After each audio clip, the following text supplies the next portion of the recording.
My sister stood up in court and screamed, "She's just a homeless veteran!" The words hit like a grenade in a room full of polished shoes and cold stares. I didn't flinch. I just watched her, my own blood, try to strip me of every ounce of dignity I had left. Then I stood, walked to the judge's bench, and placed one paper in front of him. He read it once, looked up, and said, "Lock the doors. No one leaves this room." That's when everything changed. Before I tell you how it got that far, hit like and drop a comment. Where are you listening from tonight? Tell me if you've ever had to fight your own family for the truth. When I stepped out of the cab that morning, the air smelled like rain and dust, the kind that sticks to your boots and memories. 1450 Windmere Lane stood exactly where it always had, but the warmth I remembered was gone. The porch light flickered above the door, not in welcome, but like a warning. There was a new keypad on the gate, new locks, a for sale sign tilted in the yard, its corner caught in the wind. I stood there in uniform discharge papers still in my bag, 25 years of service, folded neatly inside. I thought I'd come home. Instead, my sister's voice came through the intercom, sharp, rehearsed. "You can't be here, Willow. This isn't your house anymore." For a second, I thought she was joking. I even smiled. Delilah opened the gate. "I just want to see Mom. She doesn't want to see you. None of us do." Her words sliced cleaner than any blade I'd handled in the field. I tried again, quieter this time. "I just want to talk." Delilah hesitated. Then she said the line that sealed it. "You left. You disappeared. You're not in the will." 10 minutes later, a patrol car rolled up. The younger officer checked the documents Delilah handed him. "Property belongs to a Richard and Delilah Thatcher," he said. The older one looked at me, eyes narrowing when he saw the insignia on my jacket. "Lieutenant Lockach," I nodded. He sighed. "Ma'am, I'm sorry, you'll have to leave." The gate clicked shut, steel against steel, and the sound lodged itself somewhere in my chest. I walked back to the sidewalk, the same one where my grandfather once taught me Morse code, ..truth. Now all I could read was silence. That night, I sat in my car 2 blocks away. The house glowed amber through the trees, familiar yet foreign. Every window was lit, but not for me. The people inside my family moved on without looking back. I stayed until dawn, watching the light fade, remembering the last words my grandfather ever told me before he died. "Every lie leaves a trace, Willow. Even family lies." I didn't know it yet, but he was right, and the traces they left behind were about to burn. The next morning, I found myself in a cafe off Jefferson Street, the kind with burnt coffee and quiet corners where bad news lands softly. Ruth Clay was already there, hair pinned back, dark blazer, same sharp focus she had back in college when she argued every point like her life depended on it. She didn't hug me. She just slid a tablet across the table. "Thought you should see this," she said. On the screen was a property listing, 1450 Windmere Lane, my grandfather's house, listed under Ravencrest Holdings, LLC. I blinked, trying to process. That's impossible. Ruth zoomed in on the seller line. My name was there, signed in black ink, neat and clean. "That's not my signature." "I know," she said quietly. "It's forged. Notary stamp traces back to someone suspended last year for falsifying documents." The room tilted for a second, as if gravity had forgotten me. "So they didn't just take it," I whispered. "They built an entire lie to make it look legal." Ruth's eyes softened, but her tone stayed steady. "Your sister's husband, Brian Calloway, he's listed as the logistics contact for Ravencrest. And your father's name appears on several payment approvals." The words "payment approvals" hit harder than any gunfire I'd heard overseas. My own blood had turned my life into paperwork. I sat back, staring out the window at the street, the people walking past with coffee cups and laughter, normal lives untouched by betrayal. "My grandfather told me the house would be mine," I said. He said it to my face. "Day before he died." "Then there should be proof," Ruth said. "An earlier will. Maybe an audio record, email, letter, something." Something inside me clicked. My old laptop. Years ago, I digitized his files, saved everything in a backup drive labeled Family Archive. I hadn't looked at it since deployment. Ruth leaned forward. If you can find even one inconsistency, timestamps, handwriting, financial logs, it's enough to reopen the case. I nodded slowly. I'll find it. By the time I left the cafe, the shock had cooled into something sharper. Betrayal had always been a story you heard about other people, until it wasn't. As I walked back to my car, the wind picked up, carrying the smell of rain and asphalt. I tightened my coat and thought of Delilah's voice, how cold and certain she'd sounded. "They think I won't fight back," I murmured. "They've already forgotten who taught me how to fight." That night, I dug through boxes stacked in my small apartment, metal tins, old drives, notebooks that smelled faintly of cedar and dust. Every sound felt louder than it should have been. I found the hard drive buried beneath an old service jacket labeled Family Archive, in my grandfather's shaky handwriting. When the screen lit up, his voice echoed in my memory, "Every lie leaves a trace." It didn't take long to find the first one. The digital copy of his will, signed, dated, witnessed. The name on it was mine, but when I compared it to the one Delilah's lawyer had filed, the signatures didn't match. Theirs looked perfect. Too perfect. Machine smooth. By midnight, my desk was covered in printouts, highlighted lines and notes scribbled in the margins. I wasn't just grieving anymore. I was investigating. The next morning, Ruth called. I reached out to an old contact, someone who might help us trace the money trail. Ex-Cyber Command, Isaac Ng, I said, before she could finish. She paused. "You still trust him?" "With my life," I said. "He's the one who taught me to see what people hide." An hour later, Isaac and I were on a secure call. His voice hadn't changed, steady, practical, just enough sarcasm to sound alive. "Long time Lockach," he said. "You always did attract trouble." "Not this kind," I said. "This time it's blood deep." He started running traces through the accounts tied to Ravencrest Holdings. Within minutes, the names appeared like ghosts: Brian Calloway, Richard Lockach, hidden behind shell invoices and fake service payments. "Your sister's husband moves the money," Isaac said. "Your father signs the authorizations." Classic internal laundering. I felt my pulse rise, not with fear, but clarity. "Can you pull the source documents?" "Already did. But Willow, be careful. These people aren't amateurs. If they know you're digging, they already know I cut in." And I was right. That evening, my phone buzzed with a message from an unknown number. "You're playing with fire. We have your psych file." I stared at the screen, jaw tight. They wanted me unstable, discredited, erased again. But the soldier in me only heard a challenge. I turned off my phone, booted my laptop, and opened a secure channel to Ruth and Isaac.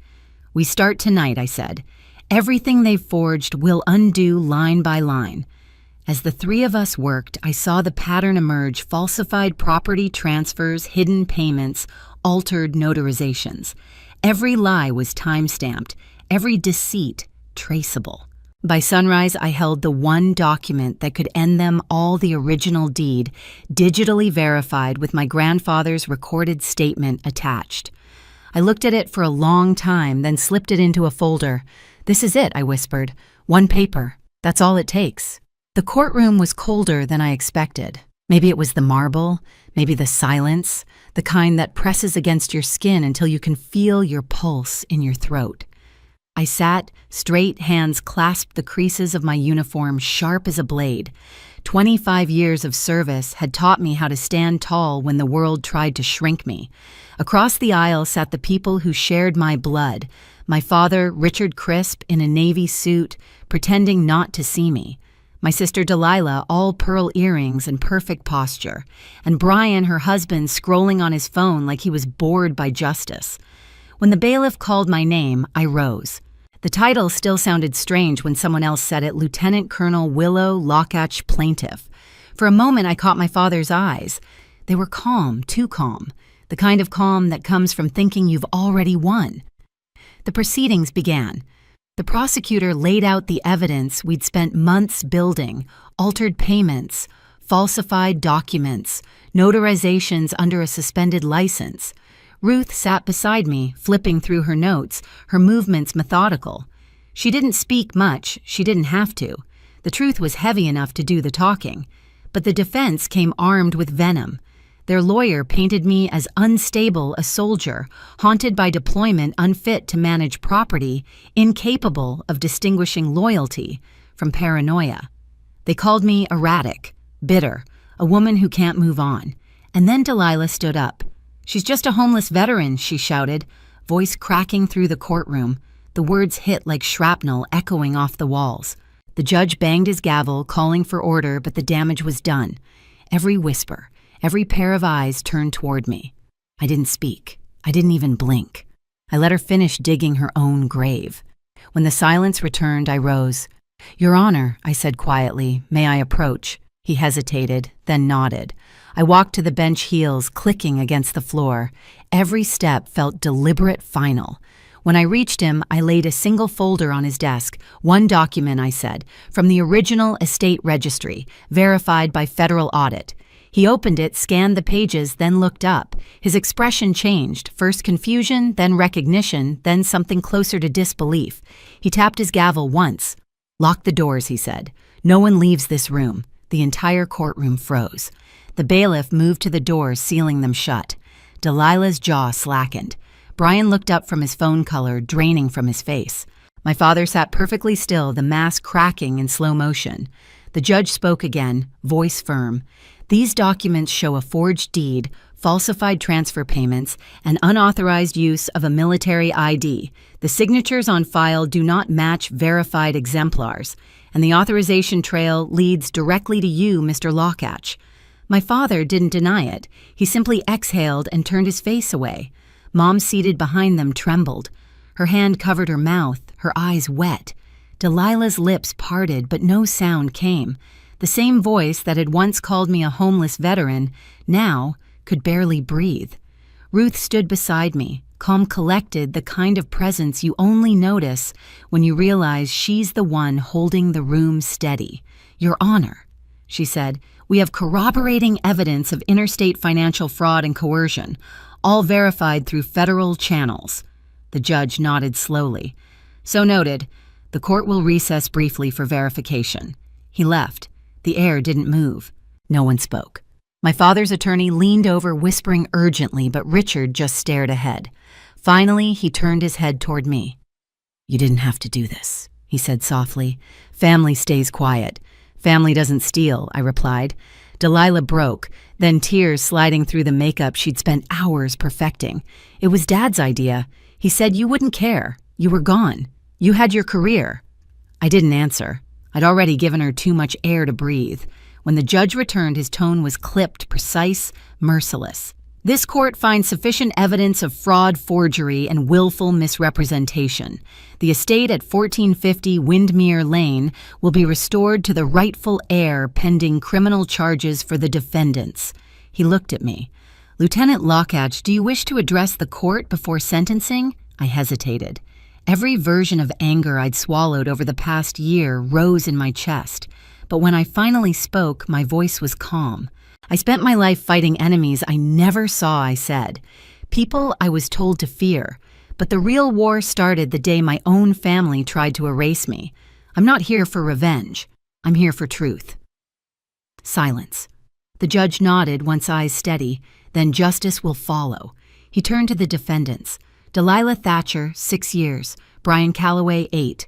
Richard Lockach, 10. No parole. The gavel fell. No one moved. I watched my father's shoulders slump. My sister's face drain of color, my mother cover her eyes. The sound of cuffs clicking was soft, almost merciful. When they led them out, Delilah looked back one last time, her mouth trembling. I didn't meet her eyes. As the courtroom emptied, one veteran in the audience, a stranger, maybe 70, stood up, nodding once in my direction. "We don't stay erased," he said quietly. I nodded back. Outside, the wind was sharp, but it didn't sting. I walked down the courthouse steps, folder in hand, the paper that had cost me everything but given me back my name. They called me a homeless veteran, but you can't lose your home when it's built on truth. The news spread fast, faster than I expected. By the next morning, local headlines read, "Veteran exposes family fraud in courtroom showdown." I didn't read the full articles. I didn't need to. The verdict spoke louder than any interview ever could. Delilah was sentenced to 6 years for document forgery and obstruction. Brian got 8 for laundering through fake logistics accounts. My father, Richard Lockach, the man who taught me how to salute before I could spell my own name, was handed 10 years for orchestrating the scheme. No parole. Mom didn't speak during sentencing. When I saw her outside the courtroom, she was smaller somehow, shoulders hunched beneath a pale coat. She reached for me, then stopped halfway, her hand trembling in the air. I didn't know she whispered. I looked at her hand, then at her eyes. Maybe not. But you didn't want to know either. I didn't raise my voice. I didn't need to. Some truths don't need volume, they only need light. A week later, I visited 1450 Windmere Lane one last time. The front gate hung open now, police tape fluttering in the wind. The hydrangeas my grandmother planted had somehow survived, pushing through dirt that had been trampled by greed. I knelt beside them, brushing soil from the petals. "I kept your promise, Grandpa," I murmured.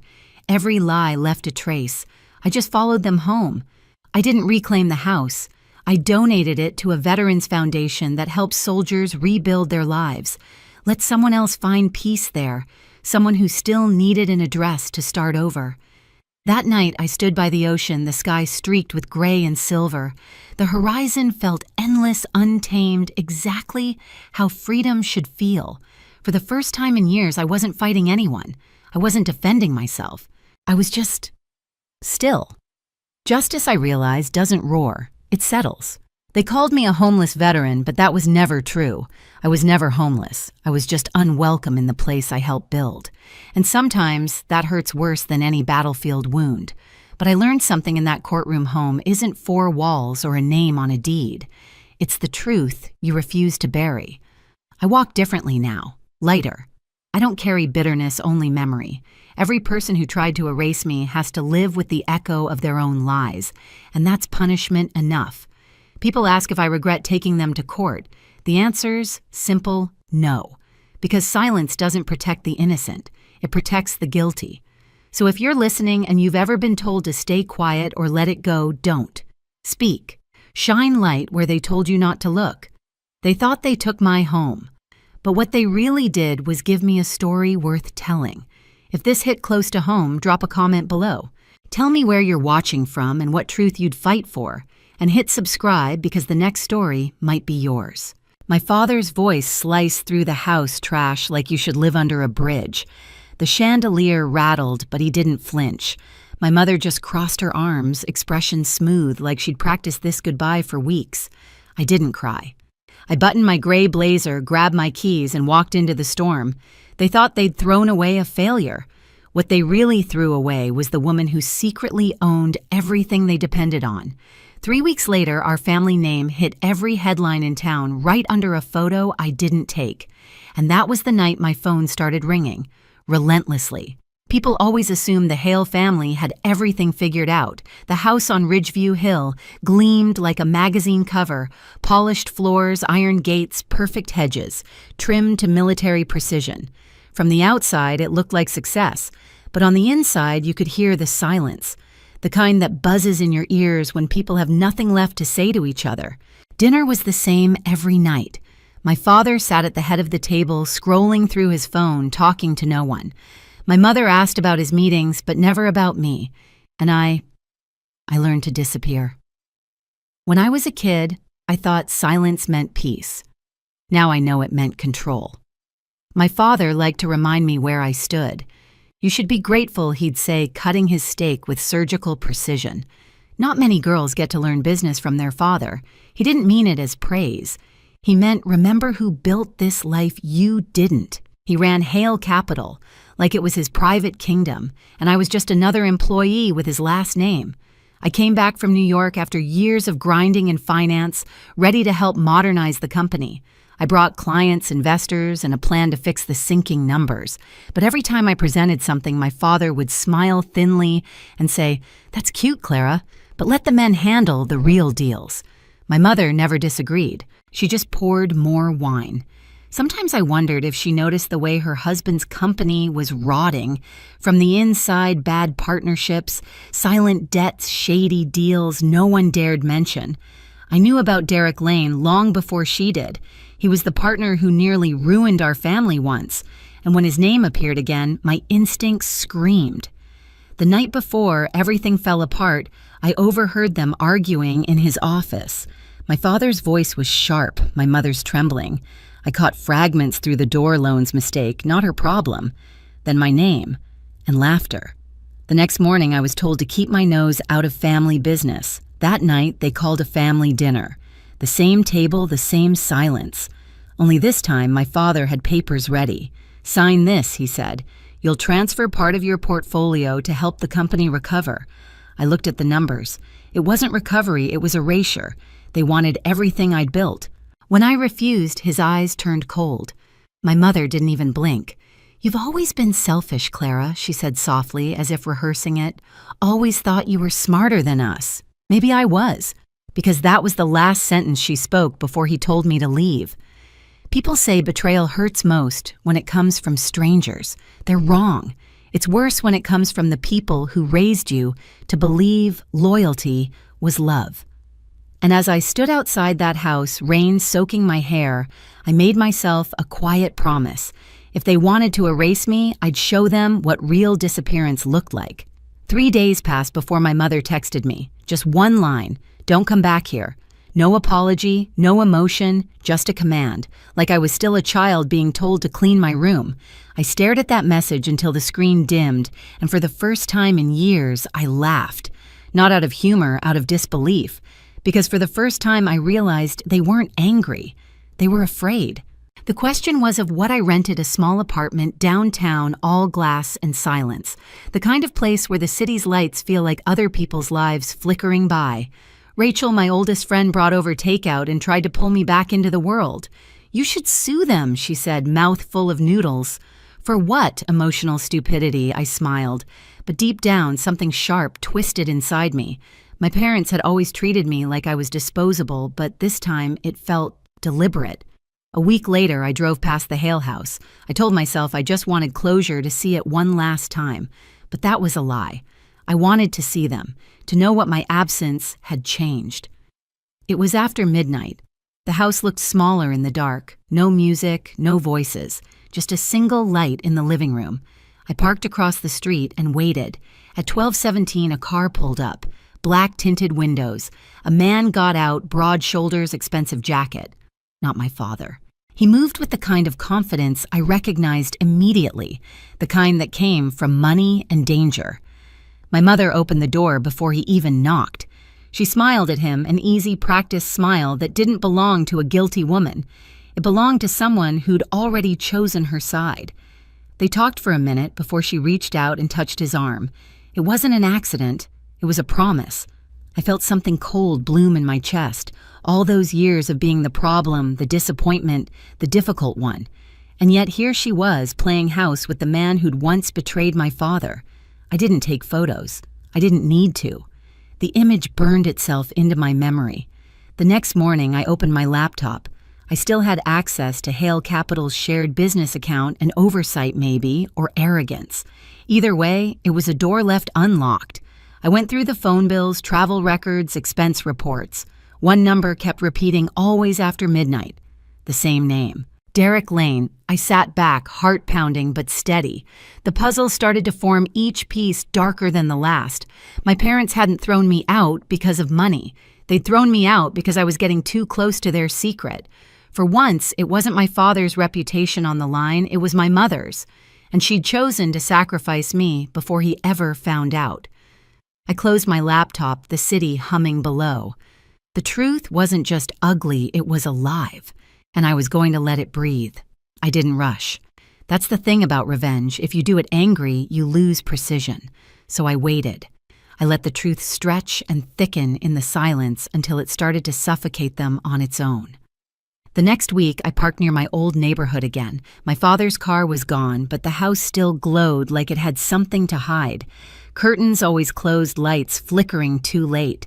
My mother's routine had changed her car, leaving the driveway at odd hours, returning near dawn. Every night, Derek Lane's car followed the same pattern. Rachel called it obsession. "You can't keep watching them like this, Clara," she warned.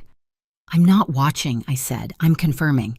Every night I took note of what changed, who came, who left, what time the porch light flicked off.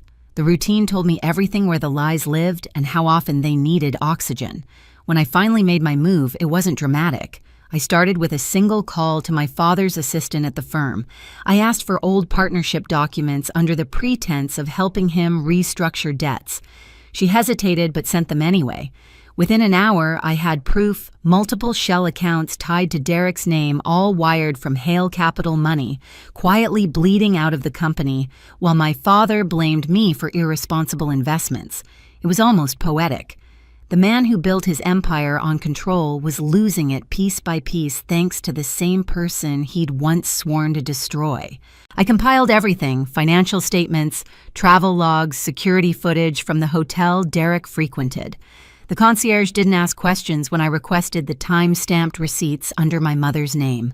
Money buys silence. I just offered more. The deeper I went, the more everything aligned. The business's sudden losses, my mother's late-night calls, the reason I'd been thrown out before anyone could connect the dots. They hadn't cast me out to punish me. They'd erased me to protect her. When the folder was complete, it didn't look like revenge. It looked like closure. I printed every page, slid them into a black envelope, and sealed it with calm hands. On the front, I wrote one word: truth. Then I sent it to my father.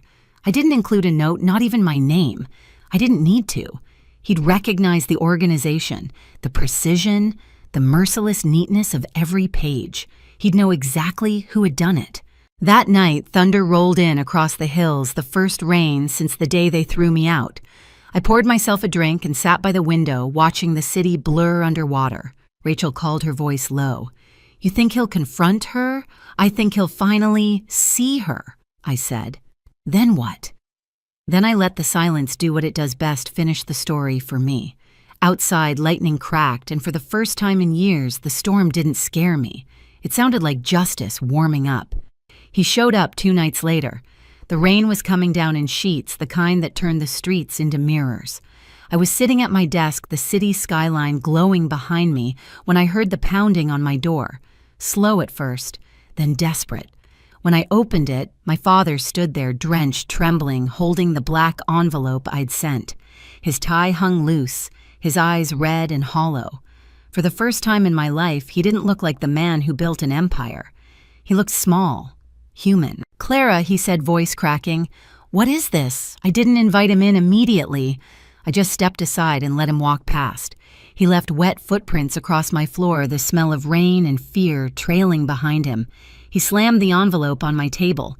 The papers were warped from water, but the truth still showed through photos, receipts, messages. My mother's face frozen mid-laugh, Derek's hand on her waist. "Tell me this isn't real," he said. It wasn't a demand, it was a plea. I looked him straight in the eye. "You always told me to be honest. So here it is." He sank into the chair, staring at the papers like they might rearrange themselves into a lie. She wouldn't." His voice broke off. "After everything I did for her, after all, I cut him off.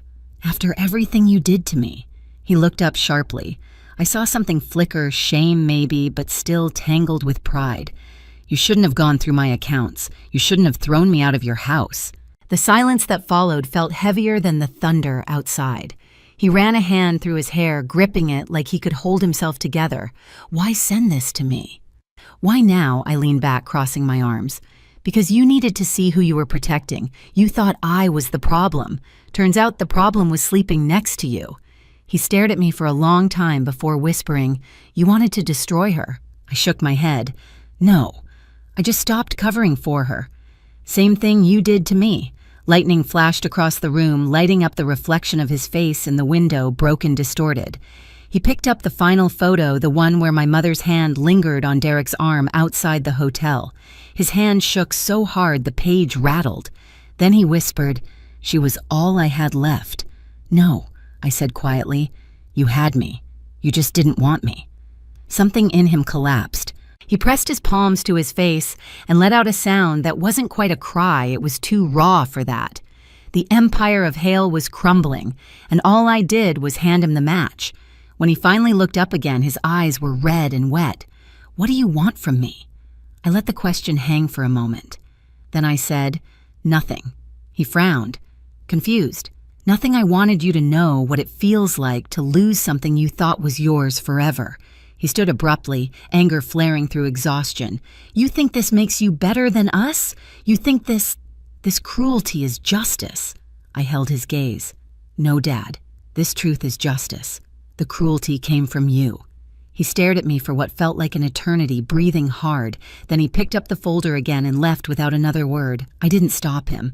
I just watched his back disappear down the hallway until the elevator doors closed, cutting off the echo of his footsteps. When the door shut, the apartment was silent except for the sound of rain. I thought I'd feel triumphant. I didn't, because deep down, I knew what came next. 3 weeks passed before he called. His voice was different, quiet, stripped bare. "The house is empty," he said. "She's gone." Derek drained the accounts. "The board's collapsing. I can't fix it." He hesitated, then added, "Come home, Clara. Please, I need your help." I let the silence stretch. Long enough for him to hear what he'd taught me: power lives in patience. When I finally spoke, my tone was calm. "I don't live there anymore, Dad." He exhaled shakily. "I know, but we're family. We can rebuild." I almost laughed. "You already did that, remember? You rebuilt without me." He didn't answer. The only thing I heard was his breathing, shallow, unsteady. I imagined him sitting alone at that long dining table, surrounded by ghosts of the life he'd built out of pride. After the call ended, I opened my laptop and made a $1 transfer from one of my companies to his account. The memo line read, "For the man who taught me how to lose everything." I didn't block his number. I didn't need to. He never called again. Days turned into weeks. News of Hale Capital's downfall spread fast, investors pulling out lawsuits, piling up. My father's face disappeared from the business pages and reappeared in rumors instead. My mother was seen once leaving the city with a single suitcase. Derek's name vanished entirely like smoke. One evening, I drove back to Ridgeview Hill. The gates were unlocked, hanging crooked. Weeds climbed the brick walls. The lights were off the house hollow. I stood there for a long time, rain dripping down my collar, waiting to feel something: anger, satisfaction, grief. But all I felt was distance. The girl they threw out had finally vanished. What remained was someone they'd never bothered to know, a woman who'd learned how silence can speak louder than forgiveness. I turned back toward the city, the storm easing behind me. Somewhere between the thunder and the quiet, I realized revenge was never the goal. It was freedom. I didn't hear from either of them again. The silence that used to haunt me now felt like peace. Hale Capital dissolved within months, its offices stripped, its logo taken down from the building like a gravestone nameplate. Reporters called, investors begged for statements, but I had nothing to say. The story had already told itself. Rachel stopped by one night with a bottle of wine. We didn't talk about my parents. We talked about everything else: the clients I was signing, the trips I wanted to take, the life that finally felt mine. For once, I wasn't living in reaction to anyone. Sometimes I'd drive past that hill, not to look back, but to remind myself how far I'd come. The house still stood, but its windows were dark. I didn't stop the car. I didn't need to. They threw me out to protect a lie. I built a life out of their absence.